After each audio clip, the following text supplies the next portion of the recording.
আসলেই আমার জীবনটা ছিল কালো বিষাদময়। তুমি আমার জীবনে এসে আমার জীবনটা রঙিন করে দিলে। তার জন্য আমি তোমার কাছে কৃতজ্ঞতা প্রকাশ করি সুহাসিনী। ভালোবাসা কী তা বুঝতাম না।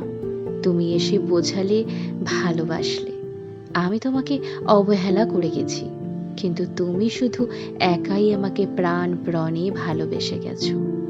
তুমি আমাকে বলেছিলে, তুমি যতই আমাকে দূরে সরিয়ে দাও, আমি তোমার কাছে বারবার ফিরে যাব।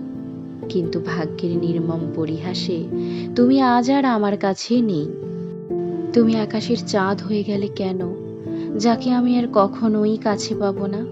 আমি তোমার মায়াবতী মুখটা আমার মৃত্যুর আগে পর্যন্ত ভুলতে পারবো না প্রিয়। যেদিন থেকে আমি তোমায় ভালোবেসেছি, সেদিন থেকেই আমি আমার জন্ম জন্মান্তর ধরেই শুধু তোমাকেই চেয়ে এসেছি। ওগো মায়াবতী, তোমার ওই এলোমেলো খোলা চুলের সুগন্ধি এখনো আমার বাতাসে ভেসে আসে। তুমি ওপারে ভালো থেকো, এটাই আমার শেষ কামনা, আমার প্রিয়র থেকেও প্রিয় সুহাসিনী।